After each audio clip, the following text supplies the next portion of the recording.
And as I was doing the drawing, if I painted it exactly as I saw it in the angle I was looking at it, that rhythm that Bernini had introduced wasn't as strong. So in my drawing, I reintroduced it, I accentuated it from the angle that I was looking at it, so that you could really see it very strongly. And what was interesting was the teacher came around, looked at my drawing and said, you have natural Baroque rhythm. And you couldn't get a higher compliment from the teacher. But I was thinking, well, actually, what I'm using here is I'm observing what I'm seeing, but I'm making use of my scientific training. I remember drawing these ellipses and parabolas and the shapes of them that describe so many of the natural processes that a physicist would chart out in his work.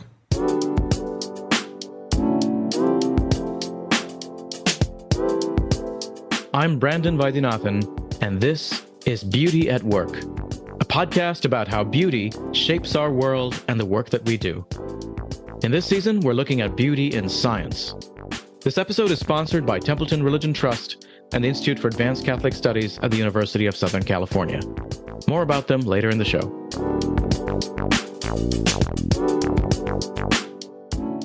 Hello, everyone, and welcome. I am really delighted to introduce my guest today, David Clayton. He was born and raised in England, and he's an internationally known artist, teacher, writer, and broadcaster currently living in Princeton, New Jersey. David is provost of the online Catholic university, Pontifex University, where he created their unique Master of Sacred Arts program. He's currently artist in residence at Scala Foundation, a nonprofit based in Princeton, which has a mission of transforming American culture through educational programs that encourage creativity.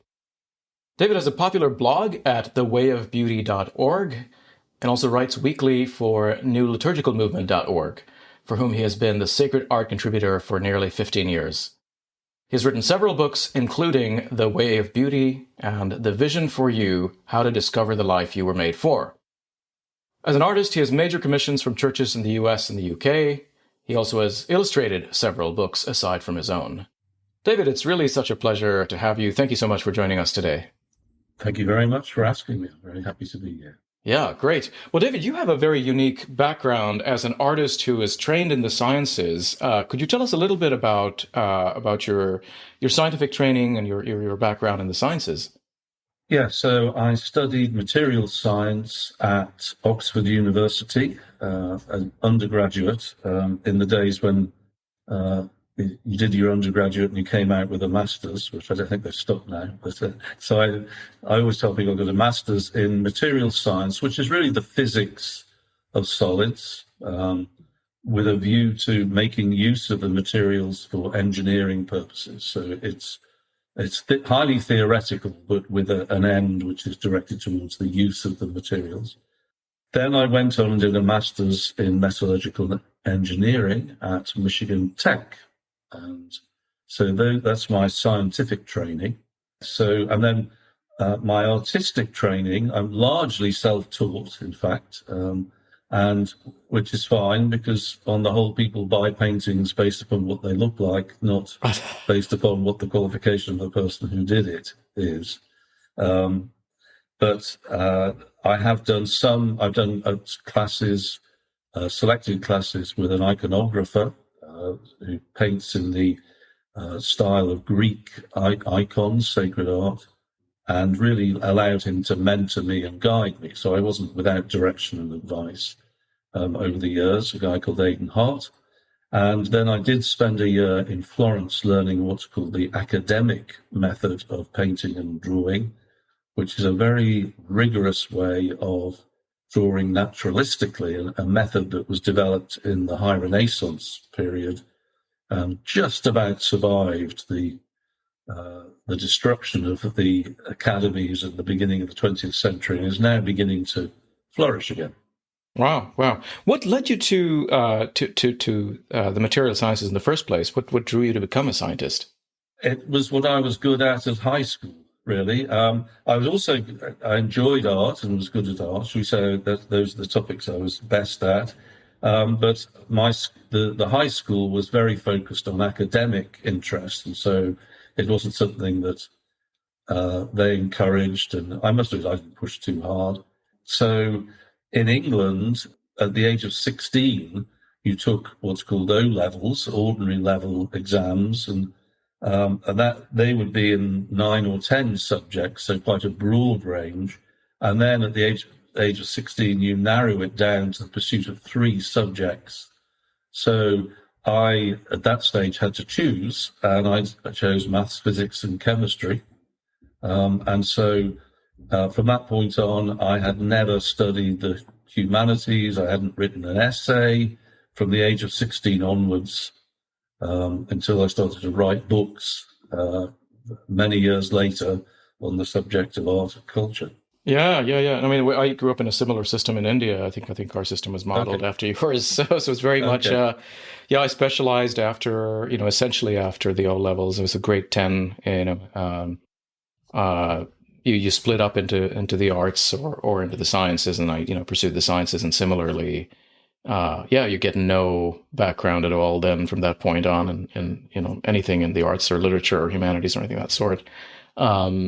So did you find then that as you were pursuing your scientific career, were you still active in doing any artistic work, or was that set aside until at some point you decided to take it seriously? Like, how did that come about? Largely set aside. I didn't really think about it that much. And it wasn't until I left university. Actually, when I was at Michigan Tech, I entered an art competition. I started to feel a bit frustrated and feel as though I wanted to get back into it. I think a friend of mine, I saw that he was drawing and painting, and I liked what he did. And I thought, actually, I know I can do that. So let's have a go. So I produced a painting, entered the annual art competition, and won it that year. I got the popular vote and the judges' award. Still the only prize I've ever had in art. But it encouraged me to have a go and pursue it once I'd left university. So at what point did you decide to? I mean, so were you working, in the sciences for some time, or? No, very little. I left university and initially tried to get work in some charity non-profits. I was quite idealistic, and so I wanted to help the poor and change the world, and thought that would be the way to do it. And found that although I was involved in that world a little bit, I didn't really enjoy it that much. Because work was work, and pretty much an office job is an office job. It didn't feel very different from anything else I might have done if I'd been at a bank or something. So I started to paint and draw in my spare time. At the same time, I had a lot of dissatisfaction with the direction my life was going. Not the main topic of discussion today, but that's ended up with me 5 years later or something. So now I'm aged about 30 in my conversion to Catholicism. But as part of this process of questioning what I was doing with my life and what did I really want to do, I had developed a faith in God. I met some people who helped me a great deal and whose example of their lives inspired me. And they encouraged me to believe that every person has a calling by God, and encouraged me to pursue art. And I was given some great advice. There was a guy who encouraged me very strongly, and he just said, if you inherited so much money that you never had to work again for the money, what activity would you choose to do 9 to 5, 5 days a week? And I said, paint. He said, well, I think that's what you should do. And his premise was that as long as what you want to do isn't inherently bad or destructive or evil, then there's no reason to believe that God doesn't want you to do that. That is your calling, for those who don't believe in God. And he then said that the way to pursue this is just take one step at a time towards that end. And if it's what is meant to be, so there is a sense of a calling and some higher power, shall we say, opening up a path ahead of us. So that is one of the assumptions here. But if that is the case, that the path will open up and doors will start to open. And so I did that. And my first step was just doing evening classes at the local art school where I was living in West London at the time. And just from there, incrementally, it took off. And what happened is that I found that the more I painted and drew, the more I wanted to do it. So there were other things that I did that were nice hobbies or they were interesting, but I couldn't imagine devoting my life to it. But when I was drawing and painting, I was fulfilled, and it's in a way that allowed me, a bit like with the faith, to enjoy other things too, some less important things. I wasn't investing so much in them that I could just happily enjoy them. That when I realized that about the art, and also my wider interest in the traditions of art and the traditional methods, and I got very interested in the history of art and theories of art allied to theology and philosophy with my growing faith. But when I followed that path, I was fulfilled, and that encouraged me just to keep going.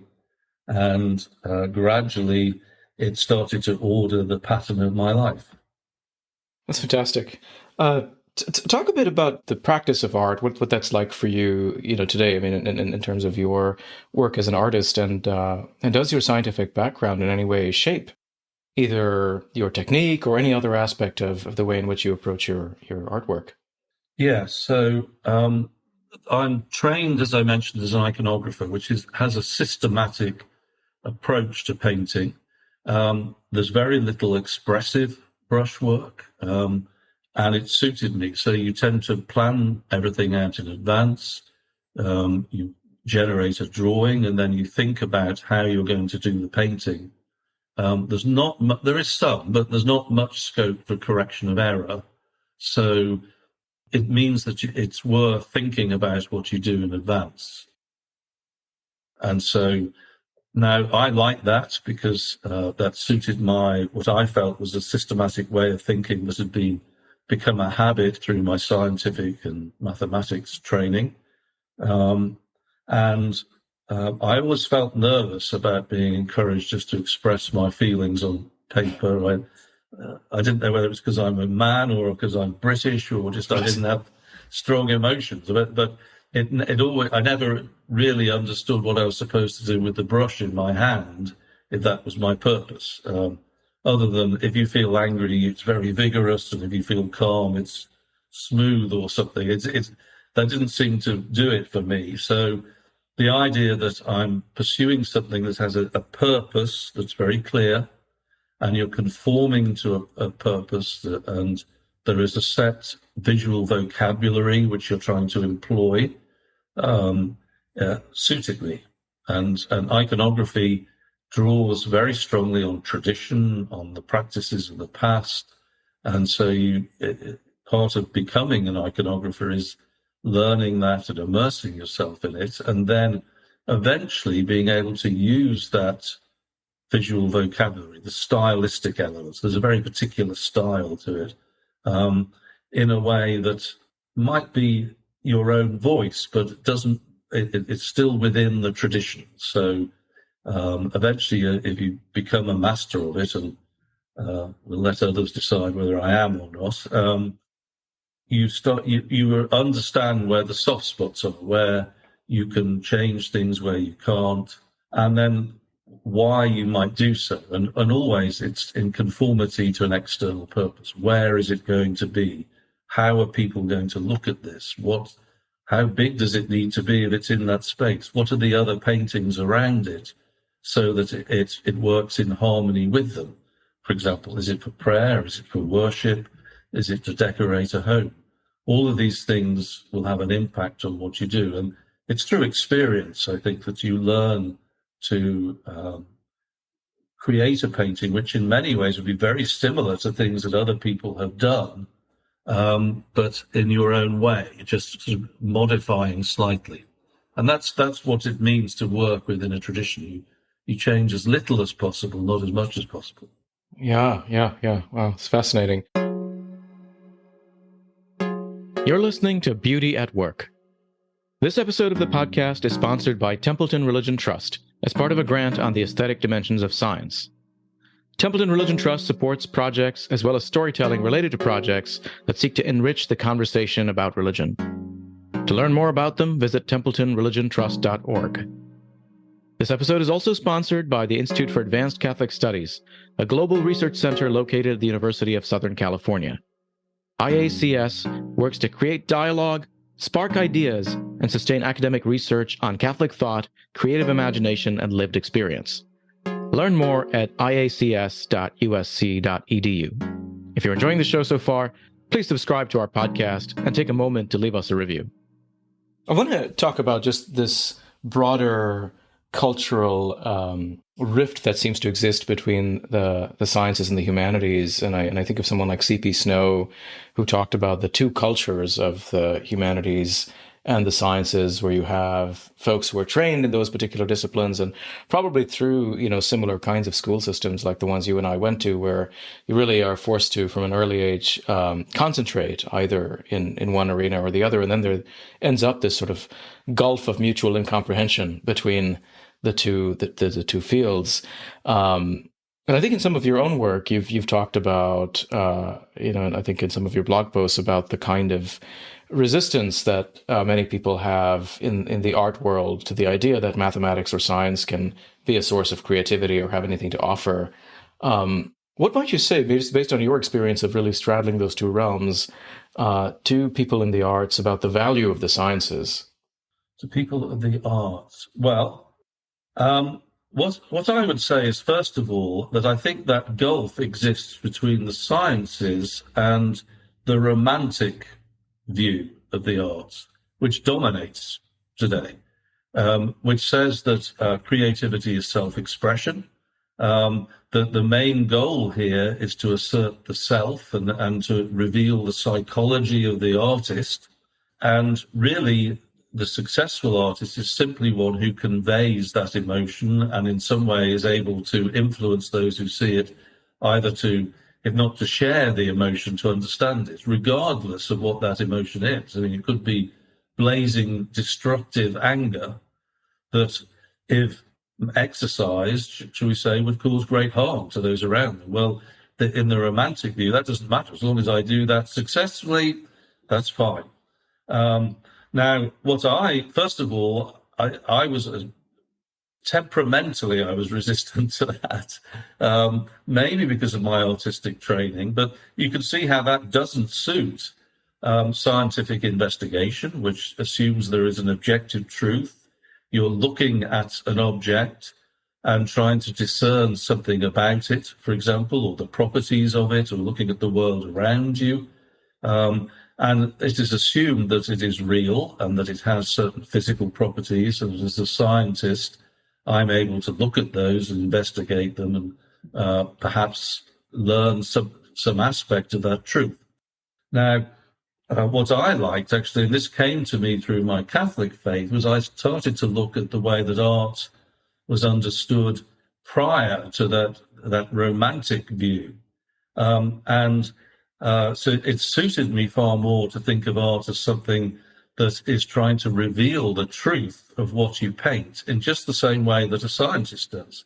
And the other thing that I would say is that people worry about beauty. And I think that philosophically, I don't know how deeply I can go, but we talk about certain things just through their existence having certain properties. They're called transcendent properties of being, transcendentals. But to the degree that an artist portrays something as it really is, if we work on the assumption that all things are good, although some things are not as good as others, shall we say, everything has a beauty to it. If we can demonstrate the goodness of what's there, then the art should be beautiful. It should reflect that. Now, beauty is very difficult to measure. I'm not aware of any way that it can be quantified in itself. But that doesn't mean that there isn't that we can't assume that it is a property of what we're looking at, that the beauty of a landscape, trees in fields with animals, that people will travel across the globe to go and see this. That is it simply that each person is responding in that way, and you could somehow train that out of me through culture, that not to appreciate the fields or something. I know certainly environment has some influence on what I appreciate, but most people today would appreciate the beauty of certain things. There is some conformity. Now, the fact that it's difficult to quantify or difficult to know precisely doesn't mean that it isn't true. And for the scientist, I would say that conversely, there is an overconfidence in the scientific world, in some aspects of it, as to the degree to which science can ascertain truth. And what I'm thinking of here is that historically, the great thing that allowed for huge progress in scientific research is the development of the scientific method. And that method relies on an assumption that man's ability to use reason to understand the natural order is actually very bad. It's not that it's strong, it's that it's bad. And therefore, we can't trust the hypothesis to reveal much about the natural world.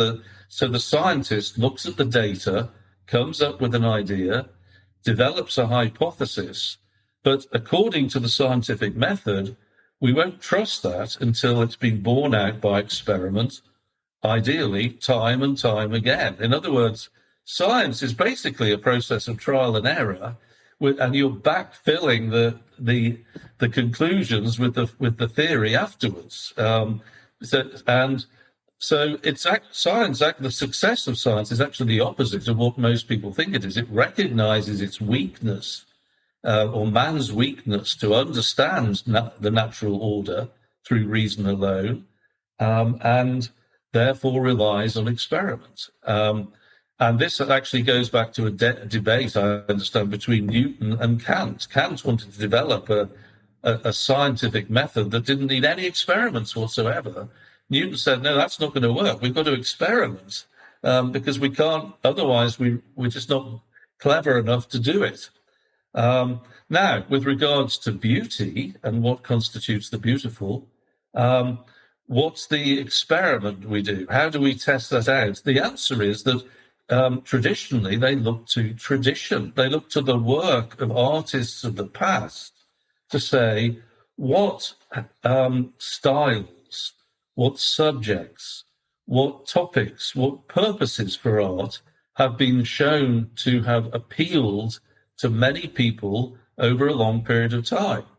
And for the most part, we'll rely on that. And certainly current circumstances might mean that I have to change it a bit, but I'm going to be cautious about doing that because I recognize that my ability to produce something that's good and beautiful is flawed, really. I want to rely on the evidence of past people.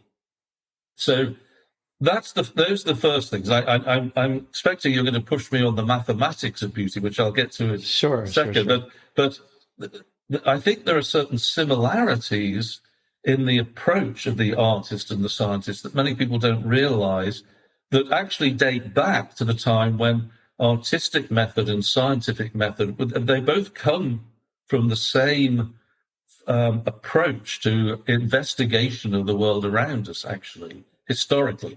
The Romantics broke from that. They're the ones who said, it doesn't matter what you think, as long as I feel it and I can communicate it, that's fine. That's a very different approach. And that's where the dichotomy appears, I think. Right. This raises a lot of really interesting questions, but do talk about beauty in art and science, right? So I think there are a lot of scientists, particularly the closer you are to mathematics, there are a lot of judgments about beauty that are made around what counts as a beautiful equation and so on.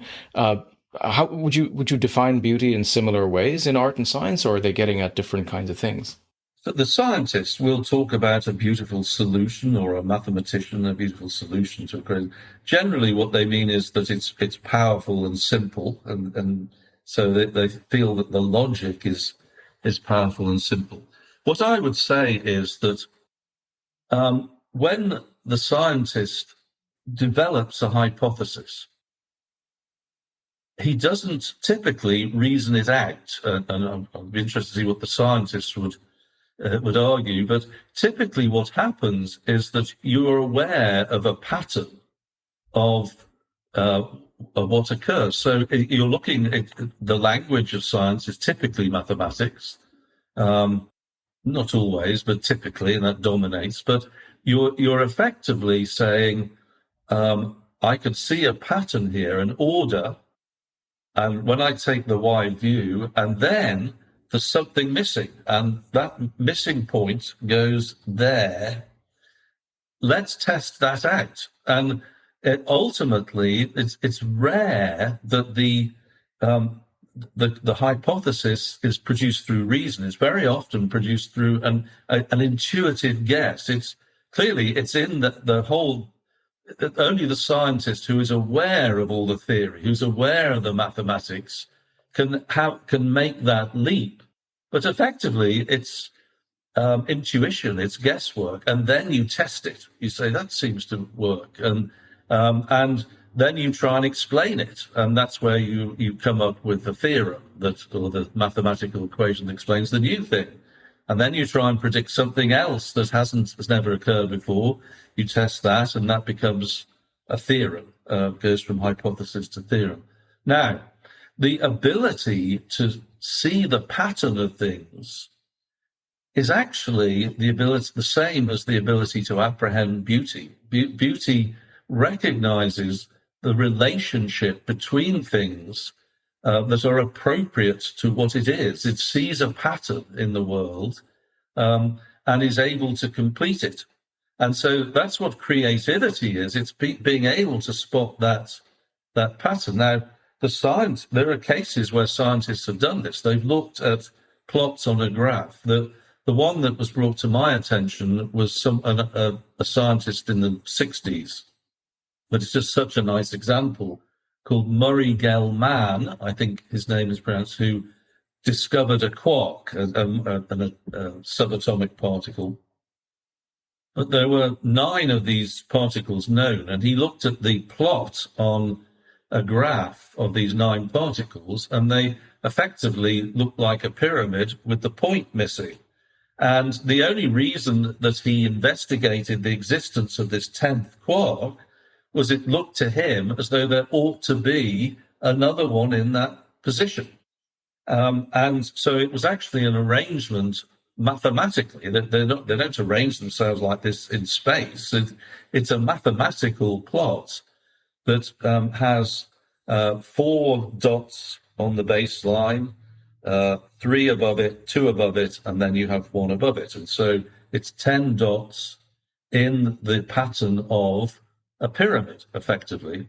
Now, what's interesting when I read that is that if you go back to the ancient Greeks, all the way to Pythagoras, by reputation, they're described by Plato, they tried to describe the pattern of order musically, mathematically, in a way, and look for those patterns that delighted people, because they associated this with the beauty, and they felt that if they could reproduce those patterns that they thought they could observe in nature, and especially in music, in buildings, and in other things, then if they were correct, you'd look at the buildings and you'd say they were beautiful. They looked at the proportions of man, for example, and tried to describe them mathematically, and then use those same proportions in buildings. And the premise here is that if we find man generally beautiful, good in his being, and then we copy that in buildings, if it's part of the mathematics of it, then the building will be beautiful. Now, how do you test that hypothesis? You then look at the building and you say, is it beautiful? And of course, that will vary depending on different people, because beauty is hard to know. But the fact that millions go and visit ancient Greek temples in Ephesus or Athens, for example, suggests to me that they probably got something right. There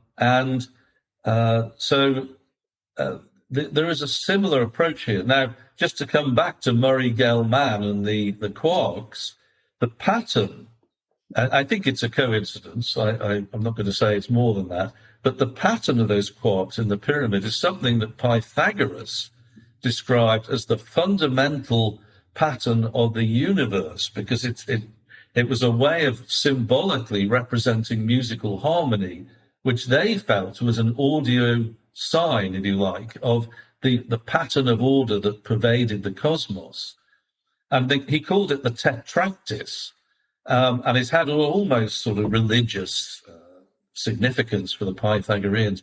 But it was exactly that same pattern of the 10 dots in that arrangement that subsequently Murray-Gell-Mann found to be the basis of the arrangement of subatomic particles. So you read into that what you will. I'm not going to make any claims beyond that, but I would say that the Pythagoreans wouldn't have been surprised, shall we say, at that discovery. Yeah. Now, there are people who argue that beauty could be misleading at times, and I think, particularly in theoretical physics, there's this argument that on the one hand, you do have this experience of people like Gell-Mann, and sometimes it does seem like the beautiful solution or the beautiful equation turns out to be experimentally verified, but at other times it doesn't. And there have been a number of cases where theories that appear beautiful in the beginning turn out to be wrong, and then those that turned out to be correct were ones that were initially kind of seen as ugly. There was some kind of resistance to embrace them, but eventually, once it turned out that they were right, we changed our judgment of what counts as beautiful. I wonder if you have any thoughts on the when beauty can be misleading and what it takes to correct our perceptions there. I would repeat the point that about beauty that I said about scientific investigation. There's no measure by which we can be certain about those judgments, and any particular individual is as likely to be wrong about it as any other. We only really get a sense of it if we trust human nature to seek out something that's beautiful. We look across many people over a long period of time. So in the artistic field, you say it's those things that have transcended their own time. Even then, it's not an infallible guide. It's just the best we have, I would say. Now, in regard to the beauty of a mathematical equation, it's a difficult one because we're talking allegorically or metaphorically. Are we really saying that the equation is beautiful? It's a response in the physician, the scientist. As Einstein said, the answer's simple. It comes from God. He felt there was something there, but it's always possible to make mistakes. And then the other thing is that we do become accustomed. We can be affected by what we see. We develop that sense of what is beautiful and good. So let's assume that what previously was ugly turns out to be correct scientifically. And then as people look into it, they start to think of it as beautiful because they appreciate its simplicity or however you're judging the beauty of an equation, you appreciate it in other ways. Well, that is part of the learning process. And in the end, though, the test of whether it really is true, of course, we know in science that most theorems are, at the very least, are revised in time. So I don't think it's the last word in what we're going to say about it. Scientists are always ready to revise their theorems, otherwise they're not authentic scientists. But even if it's true, then we can develop that taste.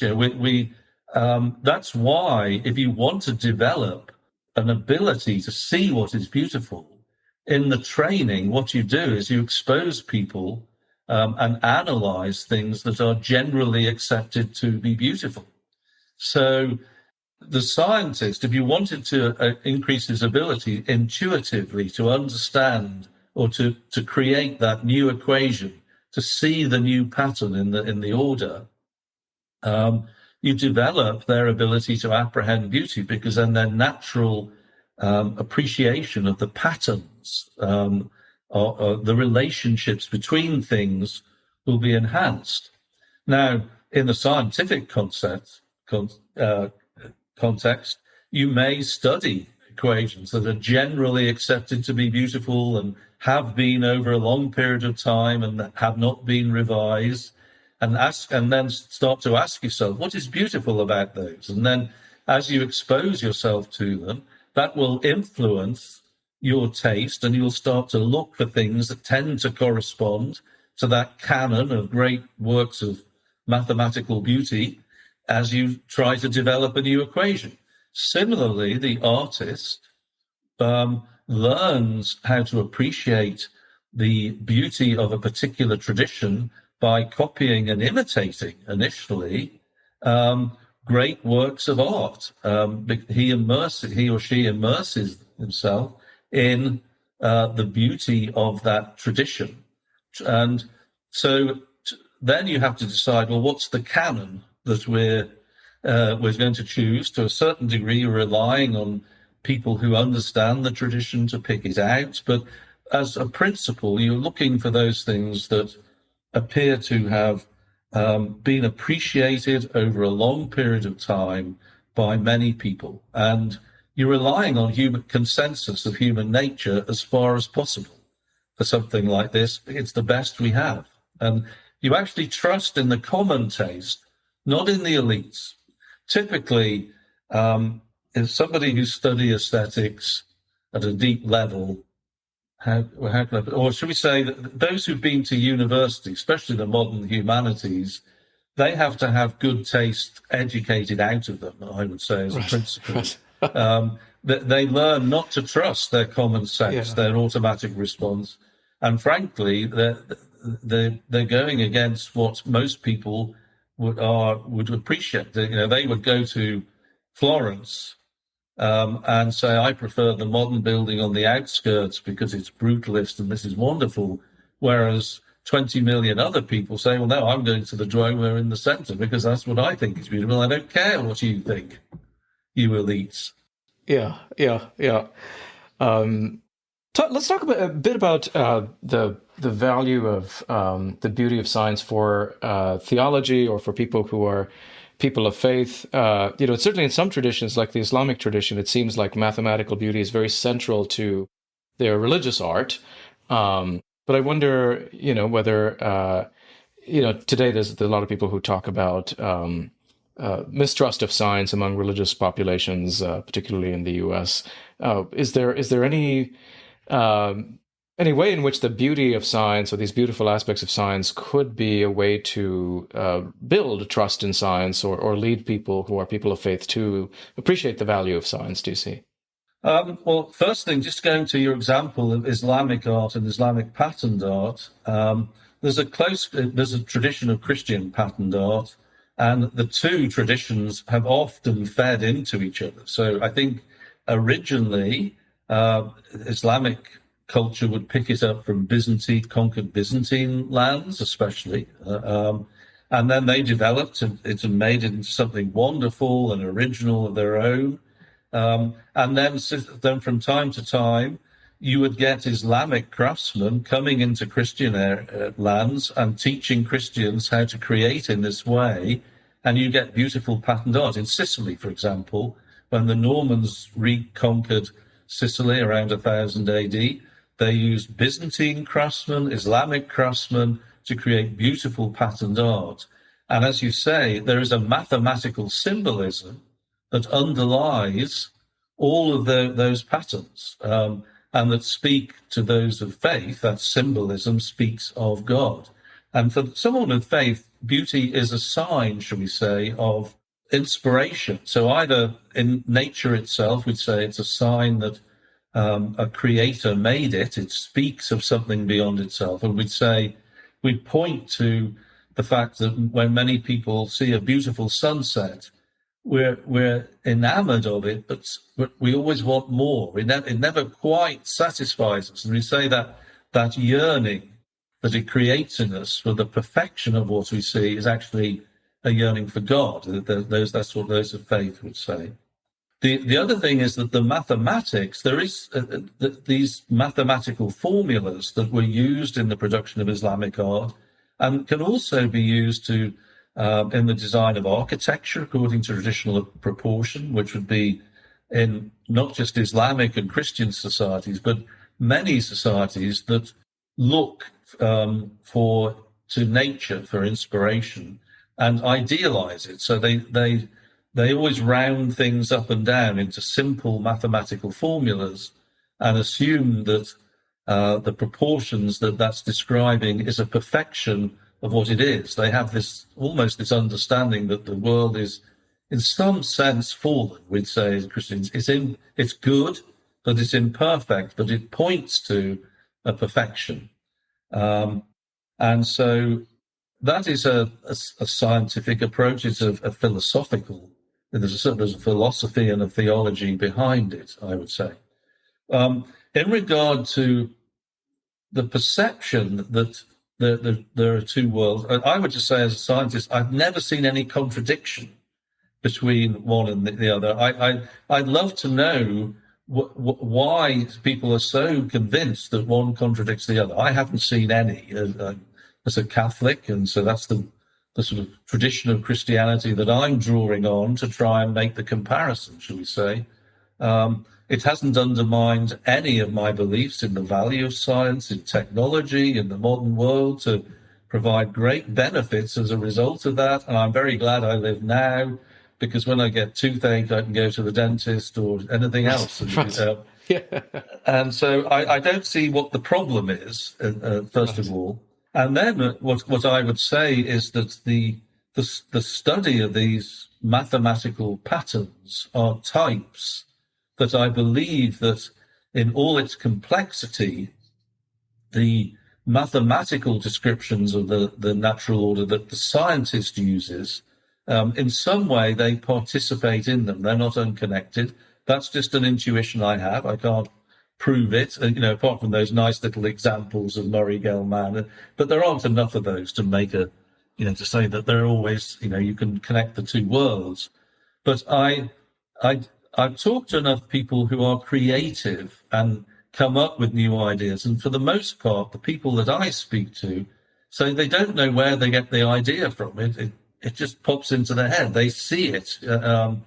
I believe that the more ways in which we observe the natural world and try to understand it and see the patterns of order and beauty that are in there and appreciate it as beautiful, the more it will actually engender a creativity. So if you are a research scientist, I would say that a traditional artistic training, you don't need to do the whole thing, but certain aspects of it, including the mathematics of beauty, which is a very well-established field, largely rejected by Enlightenment thinkers, actually.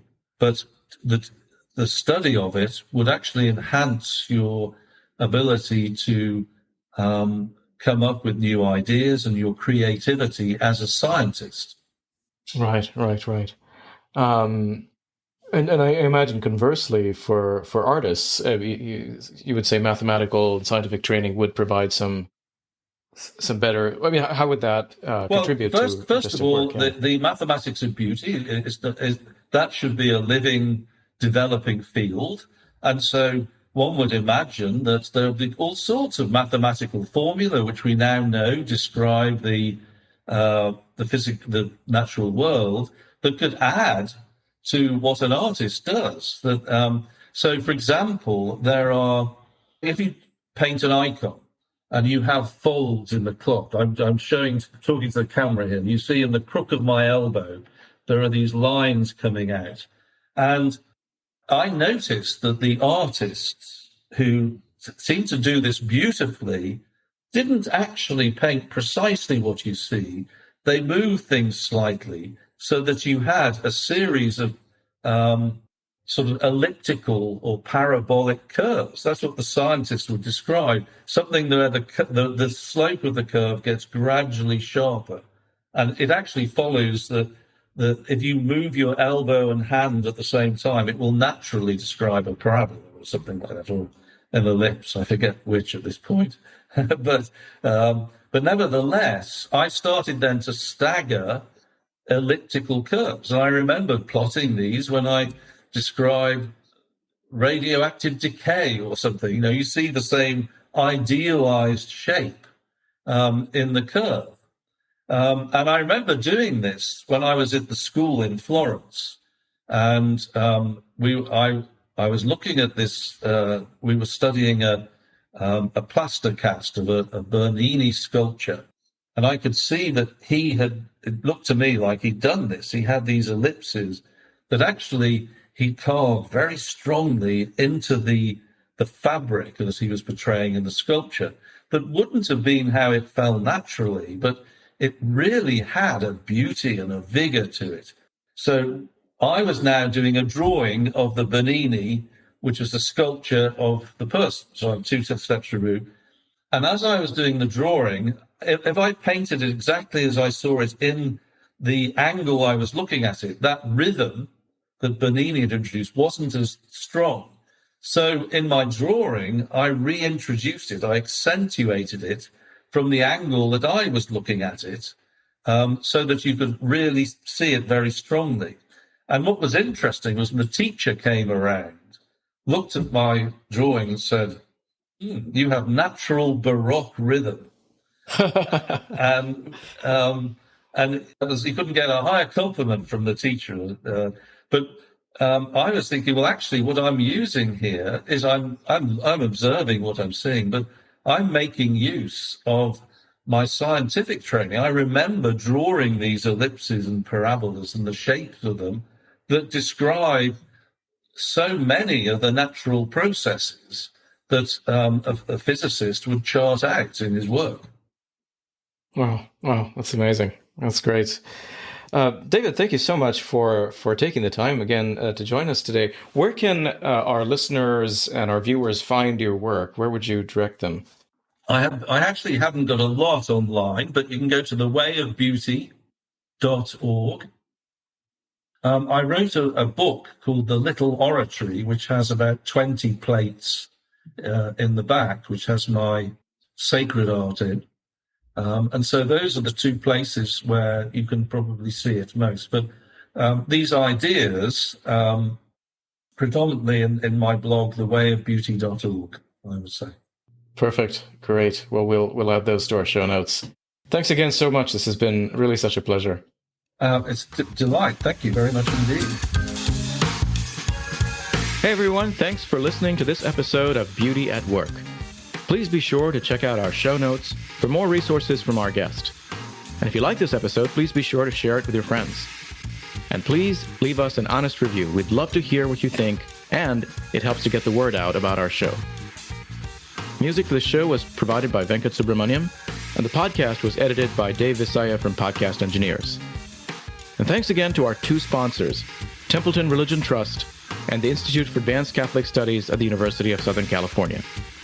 To learn more about our research project on beauty and science, visit wellbeinginscience.com. To learn more about our broader project on beauty at work, visit beautyatwork.net. Thanks again, and see you next time.